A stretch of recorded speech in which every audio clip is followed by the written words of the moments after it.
बच्चों, जय हिंद, वंदे मातरम। मैं धनपाल नेतलिया और आपका एक बार फिर से स्वागत करता हूं म्यूजिक मैथ्स के इस अमेजिंग सेशन में। और जैसा कि आपने थंबनेल में देखा और आप बोर्ड पर भी देख पा रहे हो, आज हम रेशियो एंड प्रोपोर्शन की क्लास करेंगे। और अगर आपने पहले हमारी रेशियो एंड प्रोपोर्शन की क्लास देखी, अटेंड करी है, तो आपको पता होगा कि आज हमारी चौथी क्लास है। और आज हम जो पहले हमने क्वेश्चन किए थे उनसे भी एडवांस क्वेश्चन करेंगे और आगे की ट्रिक्स और उनके कॉन्सेप्ट आज हम इस क्लास में सीखेंगे। ठीक है, अगर आपने पहले की क्लास नहीं देखी है तो जो पहले की 3 क्लास हो चुकी है उनका सारी क्लास का लिंक डिस्क्रिप्शन में आपको मिलेगा, वहां से आप पूरी क्लास देख सकते हो। और आपने अगर वो आज की क्लास देख रहे हो, पहली बार आए हो आज की क्लास पे, तो पहले वो क्लास देखें ताकि आपको आज की क्लास जो है, आज के कॉन्सेप्ट आपको अच्छे समझ में आ जाएंगे। ठीक है, तो सेशन स्टार्ट करने से पहले मेरी रिक्वेस्ट है, अगर आपने सेशन को लाइक नहीं किया, शेयर नहीं किया, तो लाइक कर दीजिए, शेयर कर दीजिए और चैनल को सब्सक्राइब कर लीजिए। क्योंकि चैनल को सब्सक्राइब करने का कारण मैं आपको बता चुका हूं, क्योंकि एक सिस्टम में एक सिस्टमेटिक तरीके से जो आपको मिलती है, यहाँ पर सीक्वेंस मिलती है एक मैथ्स की, वो आप मैजिक मैथ्स ट्रिक्स के यूट्यूब चैनल की प्लेलिस्ट में जब आप जाते हो तो वहां सीक्वेंस में फोल्डर बने हुए और उस फोल्डर में सारी क्लासेस जितनी भी मैंने किसी भी टॉपिक पे करवाई है वो सारी क्लासेस वहां पर अवेलेबल है। और सारी क्लासेस में उनके जो कॉन्सेप्ट और क्वेश्चन है वो वहां पर आपको मिल जाते हैं, ताकि आपको किसी और जगह पे आपको भटकने की जरूरत ना पड़े। सारे कॉन्सेप्ट आपको एक ही जगह, एक ही प्लेटफॉर्म पर यहाँ पर मिल जाते हैं। ठीक है, तो ये बात हुई। और दूसरी बात ये है कि हमने एक 4D सीरीज चालू करी है अभी स्टार्ट की हमने। तो 4D सीरीज यानी कि डेली डोज बाय धनपाल देख लिया। तो उसमें जो आप डेली 12 बजे आपको वीडियो मिलता है, उस वीडियो में एक इंपॉर्टेंट क्वेश्चन डेली आता है। सिर्फ 5 मिनट का वीडियो होता है। 5 मिनट में आपको मैं क्वेश्चन में जो इंपॉर्टेंट क्वेश्चन है, बार बार जो रिपीट होता है एग्जाम में, वो मैं छांट करके चूज करके लाता हूं और आपको सोल्व करके आपको वहां से बताता हूं। तो आप चैनल को सब्सक्राइब कर लीजिए ताकि आपको वो भी एक वीडियो मिस ना करे, आप कोई सा भी इंपॉर्टेंट क्वेश्चन मिस ना करे जो एग्जाम में आने वाला है और आपको 1 नंबर दिलाने वाला है। ठीक है, तो ऐसे क्वेश्चन को अभी कभी मिस करना भी नहीं है आपको, तो इसलिए चैनल को सब्सक्राइब करें ताकि जो 9 बजे वाला सेशन आता है उसका भी आपको नोटिफिकेशन मिल जाए, ताकि आप टाइम से और रेगुलर तरीके से उसको अटेंड कर पाओ। और जो 12 बजे वाला 4D सीरीज का जो क्वेश्चन, इंपॉर्टेंट क्वेश्चन आता है, वो भी आपको मिल जाए ताकि आप उसको भी समझ लो और आपको देख लो, ताकि आपको एग्जाम में इस टाइप के जब क्वेश्चन आते हैं, बनते हैं, तो आपको कोई दिक्कत नहीं आएगी। ठीक है, तो अभी हम अपनी सेशन स्टार्ट करते हैं। हमने पिछले सेशन में जो सीक्वेंस, हमारा क्वेश्चन का सीक्वेंस चल रहा है 1 से लेकर 17 तक क्वेश्चन, हमने उसमें 3 इसमें कर चुके हैं हमारी 3 क्लासेस में, और आज हमारी चौथी क्लासेस है। तो आइए हम अभी शुरू करते हैं अपना 18th क्वेश्चन, जो हमने 17 तक ऑलरेडी कर लिए हैं। तो देखो हमारा 18th क्वेश्चन क्या है। 18th क्वेश्चन हमारा है, ठीक है, ये देखो हमारा 18th क्वेश्चन है कि if 315:x proportion 168:32, then find value of x, value of y when x is to 9000 और proportion y is to 75। ठीक है, और आपके इसमें ऑप्शन है आपके 36, बी है 50, चार्ली, सी है आपके 48 और आपके डी है 52। ठीक है, तो देखो इस टाइप का जब आपके पास क्वेश्चन आता है तो आप उसको कैसे सॉल्व करोगे।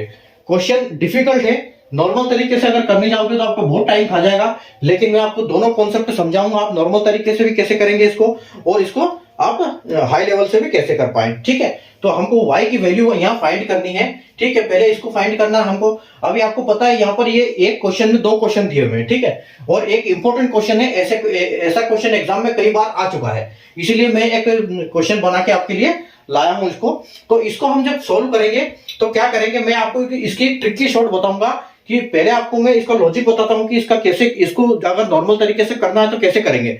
लेकिन शर्त यह है कि जब लंबा टाइम इसको लॉन्ग मेथड से करोगे, आप प्रॉपर तरीके से करोगे, आप ईमानदारी से, तो ये आपका बहुत टाइम खा जाएगा। एक क्वेश्चन ऐसा उसमें देते हैं एग्जाम में ताकि आपका टाइम खा जाए और आप उसमें उलझ जाओ और आप उसमें क्रैक नहीं कर पाओ। ठीक है, तो और इस ऐसे क्वेश्चन में वही बच्चा क्रैक करेगा जो बच्चा इस क्वेश्चन की भावनाओं को समझेगा। ठीक है, तो इस क्वेश्चन को कैसे सोल्व करना है, देखो यहां पर 2 क्वेश्चन है। यहां पर एक 315 की वैल्यू है, 315:x प्रोपोर्शन 168:32। ठीक है। और जो दूसरा क्वेश्चन है अपना x इज टू 9000 और प्रोपोर्शन y इज टू 7500, ठीक है। अब देखो यहां पर दो क्वेश्चन है, यहां पर क्या होगा, यहां पर होगा ये कि जो आप इसको सोल्व करोगे, ठीक है, आप इसको सोल्व करोगे, यहां पर क्या होता है 1 2 3 4 प्रोपोर्शन होता है। और ये मतलब जो मैंने आपको जब प्रोपोर्शन की क्लास मैंने बताई थी कि जो इससे रिलेटेड ये इसका रिलेटेड इससे रिलेशन इससे है तो उसी का रिलेशन इससे भी होगा, ऐसे ही है, ठीक है। तो अब इसको आपने फाइंड करना है कि ये कैसा मिलेगा हमको, कैसे ये फाइंड करेंगे इसको। तो जो इसका x का आंसर आएगा उस आंसर को हमने x की जगह पे रखना है और उसके बाद फिर y की वैल्यू निकालनी है। इसका मतलब ये दो क्वेश्चन है अपने आप में, ठीक है। ये एक क्वेश्चन की जगह दो क्वेश्चन है, लेकिन हमको y की वैल्यू पूछिए और y को सोल्व करने के लिए हमको x का मान चाहिए और x का मान करने के लिए हमको ये वैल्यू चाहिए। तो हमको यहां पर देखो हमको गणित क्या लगाना, जब हम इसको करेंगे तो ये क्या होगा, देखो हम इसको ऐसे लिख सकते हैं, ऐसे लिखते हैं कि 315 इज टू x 315 अपॉन में x और 168 इंटू 32 बटे 32, ठीक है। ऐसे हम इनको लिखते हैं और जब करते हैं तो इनको सोल्व कैसे करते हैं, इसका मल्टीप्लाई हम इसमें करते हैं और इसका मल्टीप्लाई इसमें करते हैं, ये मैंने आपको पिछली क्लास में समझाया था, ठीक है। तो जब हम ये 315 इंटू 32 करेंगे और x का इंटू इसमें करेंगे 168 में, ठीक है। और इसमें हम क्या करेंगे, इसमें हम करेंगे x upon 9000 is equal to y upon 7500, ठीक है। तो यहां पर उसके बाद हम इसका इंटू इसमें करेंगे और इसका इंटू इसमें करेंगे, लेकिन हमको उससे पहले ये यहां पर जाना पड़ेगा, पहले ये सोल्व करना पड़ेगा, ठीक है। तो अब देखो यहां पर हम जब इसको सोल्व करते हैं तो 315 इंटू 32 कितना होता है, 315 इंटू 32 को अगर हम मल्टीप्लाई करेंगे तो ये हमको मिलेगा 10080, ठीक है। और अपॉन में क्या आ जाएगा, अपॉन में ये 168 नीचे आ जाएगा और इसकी वैल्यू 1 मिल जाएगी, ठीक है। और जब इसको आप डिवाइड करोगे, ठीक है, इसको आप जो डिवाइड करोगे तो ये क्या होगा, ये कट जाएगा 10080 से ये कटेगा 60 बार, ठीक है। तो अगर आप इसको डिवाइड करोगे, देखो एक लंबा क्वेश्चन है, ये उलझाने वाला क्वेश्चन है। आप इस चीज को समझना पहले कि जब इसमें बड़े बड़े कैलकुलेशन दिए हुए हैं, इसके लिए आपकी कैलकुलेशन बहुत हार्ड होनी चाहिए, बहुत अच्छी होनी चाहिए, ठीक है। और जब आप इसको करोगे तो आपको आंसर है 60 आएगा, ठीक है। आंसर आपको 60 आ गया यहाँ पर। अब ये तो मुझे पता है कि मैं करके लाया हूं इसलिए मुझे पता है, लेकिन जब ये ऐसे बड़े बड़े सवाल करते हैं तो हमको कैलकुलेशन में काफी टाइम लग जाता है। और ये ऐसे क्वेश्चन एक दो आते जाते हैं एग्जाम में, ताकि जो कैंडिडेट है वो उलझ जाए उस क्वेश्चन में और आगे के क्वेश्चन न कर पाए, ठीक है। तो अब हम क्या करेंगे, यहाँ पर 60 की जगह पे हम 60 की वैल्यू डालेंगे, ठीक है, तब हमारा सोल्व होगा। तो यहाँ पर हम 60 डालेंगे तो यहाँ पर हमारे साथ क्या होगा कि 60 का मल्टीप्लाई हम करेंगे 7500 में, ठीक है। और y का मल्टीप्लाई हम करेंगे 9000 में, ठीक है, इसका 9000 में करेंगे। तो अब आप देखो, और अब जब हम इसको ये ऐसे करने जाएंगे, यहां पर इसको सोल्व करेंगे तो ये कितना होगा, ये होगा आपका 75 छंग 450, ठीक है, 450 और 3 0, ठीक है, 450 और 3 0 मतलब 4,50,000 ये आया। और जब y की वैल्यू हम निकालेंगे तो ये 9 कहां आ जाएगा, ये 9 नीचे आ जाएगा, ठीक है, ये 9। तो ये 3 0 से 3 0 कटेगा और ये 9 से ये 5 बार जाएगा, तो यानी कि आपका 50 y की जो वैल्यू आएगी आपकी 50 आएगी, तो आपका जो 50 है ये आंसर होगा, ठीक है। अब मैं इसकी ट्रिक बताता हूं कि आपको जब इस टाइप के क्वेश्चन आएंगे तो कैसे अप्रोच करना है आपको, ताकि आपको समझ में आ जाए कि आप इसको जल्दी से जल्दी कैसे निपटा पाए और आपका वहां पर टाइम बचे, ठीक है। तो जब आप इसको टाइम बचाने की बात करेंगे तो आप एक चीज यहां पर देखना, यहां पहले आप सबसे पहले नजर मारना इस पे, ठीक है, कि आपको यहां पर नंबर क्या दिख रहे हैं।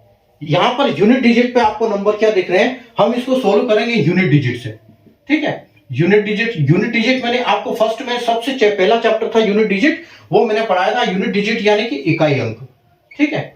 हम इकाई अंक के फॉर्मूले से इसको, इकाई अंक की जो हमारी ट्रिक है हम समझे थे, उससे हम इसको सोल्व करेंगे। तो कैसे करेंगे, देखो आप एक चीज देखो, जब हम मल्टीप्लाई कर रहे हैं 315 का 32 में, मतलब हम यहां से इसको मल्टीप्लाई कर रहे हैं, ठीक है, और इसका इसमें कर रहे हैं, और वैसे ही हम इसको यहां से इसमें मल्टीप्लाई कर रहे हैं इन दोनों का, और यहां से इन दोनों का कर रहे हैं। ठीक है, तो हम इन दोनों का मल्टीप्लाई कर रहे हैं, इन दोनों का कर रहे हैं, यहां तो कर रहे हैं और यहां कर रहे हैं। तो आप एक चीज देखो कि 15 और 315 और 2, जब 5 और 2 का मल्टीप्लाई आता है, तो मैंने आपको इकाई अंक में सिखाया था यूनिट डिजिट में कि जब 5 किसी भी सम संख्या से गुणा होता है तब आप हमेशा 0 आता है। तो जो यहां 5 और ये 2 का जब मल्टीप्लाई होगा तो आपको हमेशा 0 आएगा। ठीक है, तो अगर यहां 0 आएगा तो इसका मतलब ये है बराबर। ठीक है, तो अगर 315 का 32 से मल्टीप्लाई करोगे तो 5 दूना 10, यानी कि फर्स्ट में आपको 0 मिलेगा। और आपको अगर यहां 0 मिल रहा है, इन दोनों के कैलकुलेशन इनटू मल्टीप्लाई से आपको 0 मिल रहा है, तो ये जब बराबर है तो आपको स्वाभाविक है कि 168 से किसी भी संख्या का मल्टीप्लाई होगा, लेकिन इस संख्या का भी जो आखिरी में होगा वो 0 ही होगा, वो यूनिट डिजिट ही होगा, और तभी ये 0 बराबर होगा। ठीक है, तभी दोनों पर वहां पर 0 मिलेगा आपको। ठीक है, क्योंकि दोनों में 0 आएगा।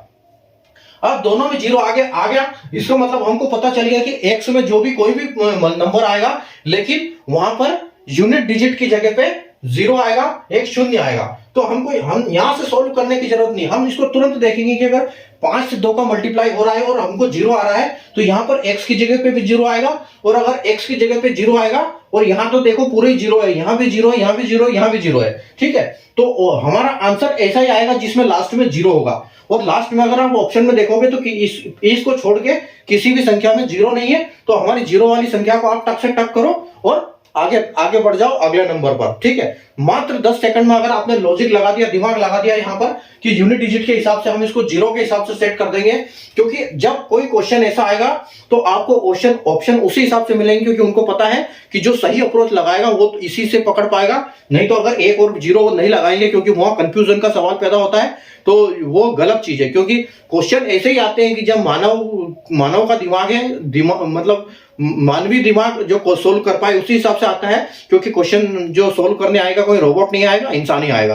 तो उसका इसी हिसाब से क्वेश्चन सेट होते हैं ताकि आप उसको आसानी से कर पाओ। ठीक है, तो आपको बस दिमाग ये लगाना है। अब यहाँ इतना ये करोगे कैलकुलेशन तो आपको बहुत टाइम लगेगा। आपको दिमाग यही लगाना है कि भैया 5 और 2 का मल्टीप्लाई होगा तो 0 आएगा, और अगर इस साइड में 0 है तो इस साइड में भी 0 होगा, और जब यहाँ 0 होगा तो फिर x की जगह 0 आ जाएगा, और यहाँ हर जगह 0 ही है, और यहाँ नहीं भी होगा तो भी आपका यहाँ पर सवाल 0 का हो जाएगा। अगर यहाँ 0 आ गया तो यहाँ भी 0 आएगा। ठीक है, और आपका आंसर जो है एक ऐसा आंसर आएगा जिसके लास्ट में 0 हो, यानी कि 50 आपका ऑप्शन हो जाएगा। जिसमें आपको 0 दिखे उसको टक से आप टिक करो और आगे बढ़ जाओ, तो बस यही आप उसमें एग्जाम में करेक्ट पाओगे। और इसी हिसाब से मैं आपको ट्रिक सिखाता हूं कि आपको कैसे जल्दी से जल्दी आप ट्रिक पकड़ पाओ, क्योंकि लॉन्ग मेथड में तो बहुत टाइम लगेगा। लॉन्ग मेथड तो हमने बचपन में स्कूल में भी सीखा है, हो सकता है आपको याद ना हो वे भी। बाकी आप ये ट्रिक सीखोगे तो, क्योंकि कॉम्पिटेटिव एग्जाम में आपको स्टेप नहीं चाहिए, आपको आंसर से मतलब होता है वहां पर, तो इस हिसाब से हम जल्दी कर पाएंगे। ठीक है, चलिए आगे बढ़ते हैं अगले क्वेश्चन पे अपने। Question number 19। क्वेश्चन नंबर 19 भी एक बहुत बढ़िया क्वेश्चन है, लेकिन उसमें ट्रिक नहीं चलेगी, उसमें थोड़ा सा आपको कैलकुलेशन करना ही पड़ेगा। तो कैलकुलेशन का मैं आपको तरीका बता चुका हूं कि आपको कम से कम 30 तक पहाड़े याद होने चाहिए, 50 तक स्क्वायर रूट याद होने चाहिए, 30 तक क्यूब रूट याद होने चाहिए, और फ्रैक्शन याद होने चाहिए, ताकि आप आसानी से कर पाए। बाकी रेशियो परसेंटेज से तो हम कर ही लेंगे उसको। ठीक है, तो क्वेश्चन नंबर 15 पे चलते हैं हम। क्वेश्चन नंबर 15 है हमारा, if x is the mean proportional between 12.8 and 64.8 and y is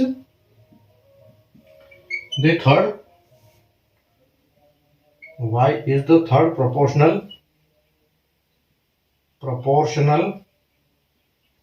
to 38.4 and 57.6, then 2x is to y is equal to ये। और आपका जो ऑप्शन दिए हुए यहाँ पर ऑप्शन दिए हुए हैं 2:3, B 4:5, C 3:4 और D 1:2। ठीक है, क्वेश्चन क्या है, क्वेश्चन खतरनाक है। क्वेश्चन बोल रहा है कि अगर x एक मीन प्रोपोर्शनल है 12.8 और 64.8 के बीच का, और जो y है वो क्या है, एक थर्ड प्रोपोर्शनल है, ठीक है, यानी तृतीय अनुपात किसका 3:4 और 5.6, देन आपको वैल्यू बतानी है 2x:y की इक्वल, इनके बराबर इसमें क्या है, ठीक है। तो इसमें कोई यहाँ ट्रिक नहीं चलेगी, इसको सॉल्व करना पड़ेगा, आपको टाइम देना पड़ेगा इसके लिए, ठीक है। तो कुछ क्वेश्चन ऐसे होते हैं कि ट्रिक से हो जाते हैं, तो वो हमारे समय बचा देते हैं, ताकि हम कोई ऐसे क्वेश्चन और बीच में फंस जाए तो उनको हम कैलकुलेट कर पाए, ठीक है। तो देखो मैंने आपको बताया था कि थर्ड प्रोपोर्शनल फर्स्ट प्रोपोर्शनल क्या होता है। तो सबसे पहले आपको मैं दोबारा बताता हूं, A:B और B:C। इस तरह की जब होता है तो यहां पर क्या होता है, ये आपका फर्स्ट प्रोपोर्शनल होता है, ये आपका थर्ड प्रोपोर्शनल होता है, और ये आपका क्या होता है, मीन प्रोपोर्शन MP, ठीक है। ये आपका मीन प्रोपोर्शन होता है। तो यहां दिया क्या है, जो x है वो क्या है, मीन प्रोपोर्शन है इन दोनों के बीच का, ठीक है। और जो y है वो क्या है, थर्ड प्रोपोर्शनल है, किसका, इसका और इसका, इन दोनों के बीच का। तो इन दोनों का जो मीन प्रोपोर्शन और x की वैल्यू और इसकी वैल्यू y की वैल्यू निकाल के हमको 2 के सामने प्लेस करना है। अब हमको करना क्या है, यहाँ पर 2 इंटू जो x की जगह पे हमको आएगा वो यहां करेंगे, और इस टू y की जगह पे आएगा वो हम लिखेंगे, और इसको जब सोल्व करेंगे तो जो हमको आंसर मिलेगा वो हमारा आंसर फाइनल होगा, ठीक है। तो अब देखो आप यहां पर हम क्या करेंगे, मैंने आपको जैसे बताया था कि हम इनका करते हैं तो इन दोनों का मल्टीप्लाई करते हैं और इन दोनों का मल्टीप्लाई करते हैं। तो इस केस में जब हम यहां करेंगे तो हमको a की वैल्यू यहां दे रखी है, ठीक है, ये a की वैल्यू है और ये b की वैल्यू है, ठीक है। और इस केस में ये a की वैल्यू है और ये b की वैल्यू है। तो हम यहां पर क्या करेंगे, पहले मीन प्रोपोर्शन निकालेंगे। तो हमको मिलेगा a इंटू सी, मतलब a दिया हुआ है और c नहीं है हमारे पास। तो हम करेंगे, देखो 12.8 इंटू और c यानी कि मीन प्रोपोर्शन है नहीं, तो c हमारा क्या है, यहाँ पर x है, ठीक है। c हमारा यहाँ पर x है, यानी कि bx है, हमारा मीन प्रोपोर्शन b है, और इज इक्वल टू वापिस x इज टू क्या मिलेगा हमको, ये यहाँ पर डबल है प्रोपोर्शन, यहां पर हमको मिलेगा क्या 6.64। अच्छा ये c है, ये मीन प्रोपोर्शन दिया ना, ये c है हमारा, ये c है, ठीक है। तो यहां पर हमारा 64.8 आएगा c। तो अब देखो, अब हमारी जो निकलेगा वो क्या निकलेगा हमको, तो 1.28 into 64.8 is equal to x square, ठीक है। यहां पर हमारी वैल्यू क्या आएगी कि 12.8 into 64.8 is equal to x square, ठीक है। जब हम इसको सोल्व करेंगे तो कैसे करेंगे, इसको हम करेंगे, इसको हम लिख सकते हैं कि ये जो है इसको 8 इंटू 648 और अपॉन में 100 लिख सकते हैं इसको हम, क्योंकि हम जब पॉइंट हटाएंगे तो ये 100 हो जाएगा, इंटू 100 हो जाएगा, ठीक है, इंटू 100 और इक्वल टू एक्स स्क्वायर है, ठीक है। अब जब हम इसको हम एक्स स्क्वायर दिया है तो हमारा दिमाग यहाँ पर ये चलना चाहिए कि जो 6 है 100 है वो तो 10 का स्क्वायर हो जाएगा, बट इसका क्या करेंगे हम 128 का क्या करेंगे। तो आप 128 के लिए दिमाग लगाना है, 128 क्या है 64 का डबल होता है, ठीक है। तो 64 एक स्क्वायर रूट होता है, 128 स्क्वायर रूट नहीं होता है, किसी का स्क्वायर नहीं होता है, तो 64 स्क्वायर होता है। और अगर आप इसको आधा कर दो तो आप इसको देख सकते हो कि 324 आएगा, यानी कि 324, वो भी एक 18 का स्क्वायर होता है। तो हम इसको कैसे सोल्व करेंगे, इसको हम लिख सकते हैं कि 128 की जगह हम लिख सकते हैं 128 का हम लिख सकते हैं 64 इंटू 2, ठीक है। और इंटू इसका हम 648 का लिख सकते हैं कि 324 इंटू 2, ठीक है। और अपॉन में हम लिख सकते हैं 100, ठीक है। और अगर हम x इसका हटा देते हैं, ये स्क्वायर हटा देते हैं यहां से, तो इसका एक ये अंडर रूट लग जाएगा, ठीक है, ये अंडर रूट में हो जाएगा, ठीक है। और जब अंडर रूट हो जाएगा तो ये बाहर क्या निकलेगा, 64 का क्या निकलेगा, 64 का मतलब है 8 इंटू 8, तो 8 बाहर निकलेगा, और 324 का क्या निकलेगा 18 निकलेगा, ठीक है। और यहां पर 2 है, 2 इंटू 2 यानी कि ये 4 है, तो हम इसमें से सिर्फ 2 निकालेंगे, एक 2 बाहर आ जाएगा हमारा, ठीक है। और अपॉन में क्या आएगा, अपॉन में 100 है तो 10 बाहर आ जाएगा, ठीक है। और जब आप इसको सॉल्व करोगे तो ये x की वैल्यू आपको मिल जाएगी मतलब 18 इंटू 18। अगर आपको इसका 36 का पहाड़ा पता है तो आप 36 इंटू 4 कर सकते हो इसको, जो कि 144 होता है। ठीक है, 36 का पहाड़ा इजी होता है, 36 का आराम से याद हो जाता है। तो 36 इंटू 4 करो तो ये 144 होता है। 144 का जब आप डबल करोगे तो ये 288 आ जाएगा। ठीक है, यानी कि 288 अपॉन में 10 आ जाएगा। तो जो आपकी x की वैल्यू आई है, ये x की वैल्यू आ गई आपकी। ठीक है, ये आपकी आ गई x की वैल्यू। और आप यहां लिख सकते हो कि जो हमारी x की वैल्यू आ गई है 288 अपॉन 10। ठीक है, अब देखो, अब इसकी तरफ चलो। अब जब हम इसको करेंगे तो ये भी हमारा फॉर्मूला क्या होगा, a into C is equal to B square. ठीक है, तो b यानी कि यहां पर y ये दिया हुआ है। अब देखो, अब हम इसको कैसे करेंगे, अब हम इसको करेंगे, ये है हमारा b।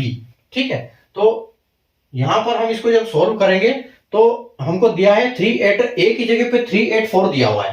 तो हम करेंगे 38.4 इंटू, हमको यहां पर b की वैल्यू दी हुई है लेकिन c की वैल्यू दी नहीं, तो यहां c लिखेंगे, और b स्क्वायर यानी कि ये है 57.6 का स्क्वायर। ठीक है, इसको ये हमारा स्क्वायर हो गया क्योंकि यहां पर b की जगह पे ये स्क्वायर आएगा। तो अब हम इसको क्या करेंगे, ये c को अगर हम साइड में लेते हैं, c को पहले लेते हैं, तो c की वैल्यू क्या आएगी, 57.6 इंटू 57.6 और नीचे आ जाएगा अपॉन में 38.4। ठीक है, जब ऐसी स्थिति बने तो आप इनको क्या करो, इंटू 10, इधर इंटू 10 से कर दो और इधर इंटू 100 से कर दो, ताकि आपका क्या हो जाएगा, ये जो है ना, ये आपका ये हट जाएगा बिंदी। ठीक है, ये आपका बिंदी हट जाएगा। ठीक है, अब उसके बाद आप क्या करो, इसको 0 से 0 कट गया आपका। ठीक है, अब आप देखो कि जो 576 है, 576 क्या होता है, 576 होता है आपका 24 का स्क्वायर। ठीक है, तो आपका 24 का स्क्वायर होता है।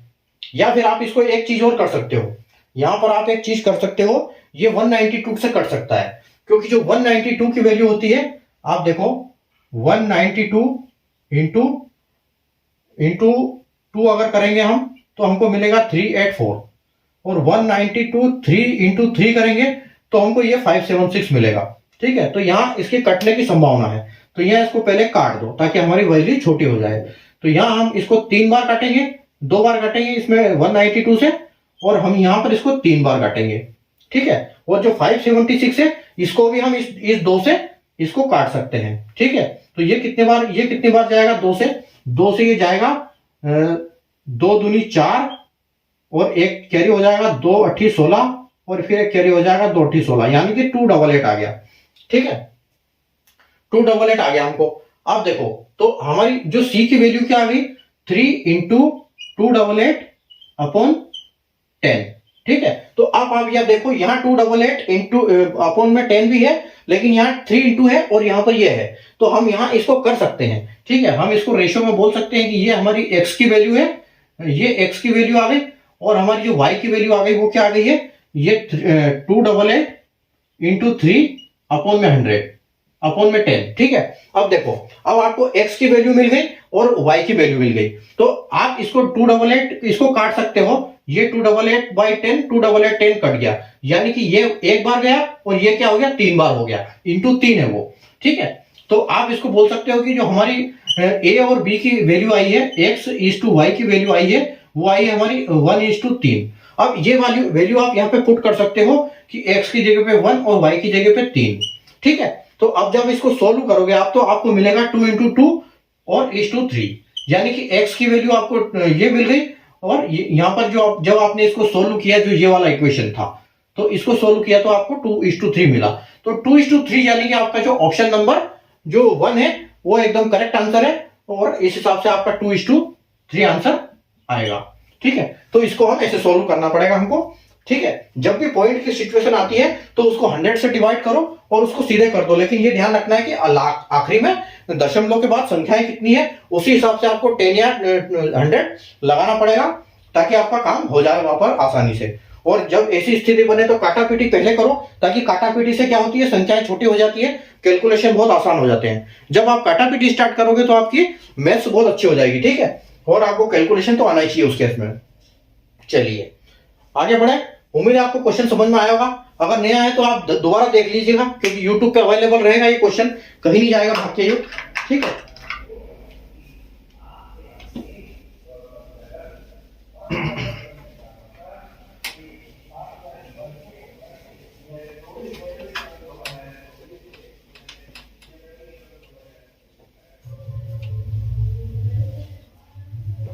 चलो एक छोटा सा आसान सा क्वेश्चन करेंगे अभी हम।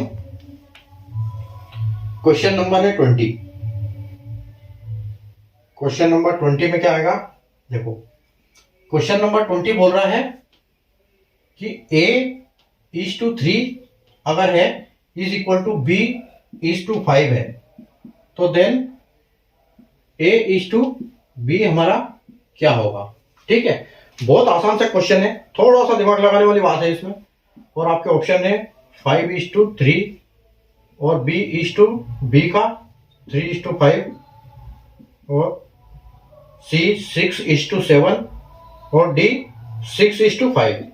ठीक है, तो आपको देखो इस केस में आपको करना क्या है, जब इस टाइप के क्वेश्चन आते हैं तो कुछ नहीं करना है, इसको इन दोनों को यहां रहने दो, दूसरे को आपस में चेंज कर दो। तो ये क्या हो जाएगा, A:B आ जाएगा, B नीचे आ जाएगा, इन दोनों को आपस में इंटरचेंज कर देना है। तो B और इज इक्वल टू आपका आ जाएगा 3/5 और बस यही आपका आंसर है। जब आप ऐसे लिखते हो तो आप A:3 होता है और B:5 होता है। ठीक है, तो आपका जो आए ये इसको ऐसे लिख सकते हो आप, A:B इज इक्वल टू 3:5 और ये आपका आंसर है। ठीक है, और 3:5 जो आपका दिख रहा है आपको, ये आपका फाइनल आंसर हो जाएगा।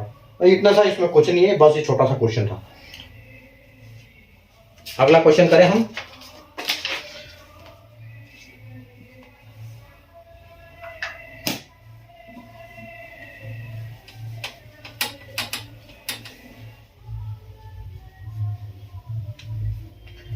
क्वेश्चन नंबर 21 पे चलते हैं। क्वेश्चन नंबर 21 है अपना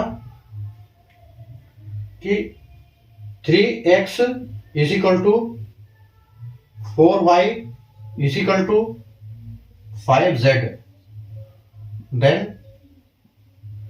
x is to y is to z की वैल्यू क्या होती है। ठीक है, और आपके ऑप्शन है 3:4:5, बी में दिया आपको 6:8:10, सी में दिया है आपका 20:15:12 और डी में आपका दिया है 25:30:60। ठीक है, अब इसको आप कैसे सॉल्व करोगे, इसको देखो, इसको जब भी आपको ऐसी वैल्यू दी रखिए कि 3x है, 4y है और ये सब बराबर हो, ठीक है, ये आपस में बराबर, तो आप इनका रेशियो कैसे निकालोगे। इनका रेशियो निकालने के लिए आपको एक चीज बताऊं मैं, इनको क्या करना है आपको, जैसे जब भी 3x उसकी वो भी 4y के बराबर हो और 5z भी बराबर हो, यानी कि ये जब तीनों आपस में बराबर हो तो इनका क्या रहता है, इनका जो कांस्टेंट वैल्यू k के बराबर रहते हैं सारे के सारे। ठीक है, तो हम इसको बोल सकते हैं कि ये सारे k के बराबर है। ठीक है, जो जब बराबर होती है सारी चीजें तो k इंस्टेंट कांस्टेंट k के बराबर सारी चीजें होती है, तो हम इनको लिख सकते हैं कि यानी कि ये इसको भी ऐसा भी लिख सकते हैं, जो 3x है ये k के बराबर है और 4y ये भी k के बराबर है और जो 5z है ये भी k के बराबर है। ठीक है, तो अगर ये k के बराबर है तो हम इसको लिख सकते हैं कि जो x की वैल्यू है वो क्या आएगी, k/3। ठीक है, और इसके फिर क्या आएगा, 4x इसको y इज इक्वल टू आएगा k/4 और z इज इक्वल टू आएगा k/5। तो जब इस टाइप के फिर आएंगे क्वेश्चन, ऐसे यहां ऐसी स्थिति बन जाएगी हमारी, तो हम क्या करेंगे, एलसीएम लेंगे इनका। ठीक है, तो हम जब इनका एलसीएम लेंगे तो एलसीएम में क्या होगा, जब हम 3 और 4 और 5 का एलसीएम लेंगे तो क्या होगा हमारे साथ, हम 3 चौके 12 करेंगे और 12 पंजे 60 करेंगे। ठीक है, तो जब इनका 60 हो जाएगा तो इससे इसको आप क्या करो कि इसको k से k पूरा कट जाएगा और इनका मल्टीप्लाई किस में कर दो, आपका जो एलसीएम आ रहा है ना यानी कि 60। ठीक है, आपका जो एलसीएम आ रहा 60, उसमें आप इसका मल्टीप्लाई कर दो, ठीक है, सब में 60 का मल्टीप्लाई कर दो, तो आप ये देखो कितना आ जाएगा ये, मतलब आपका x की वैल्यू कितनी आ गई इसमें, यहां पर x की वैल्यू आ गई आपकी, यहां मैं ऐसे लिख देता हूं कि ये x is to Y is to Z. अब देखो एलसीएम आ जाता है, तो इनका जो 60 एलसीएम आएगा उस 60 को सबसे डिवाइड कर दो आप, ठीक है, जो 60 एलसीएम आ रहा है उसको डिवाइड कर दो, यानी एक तरफ से आप ये भी बोल सकते हो इसको, ये जो है ना x इज इक्वल टू 60/3 और y इज इक्वल टू 60/4 और z इज इक्वल टू यहां पर 60/5, ठीक है।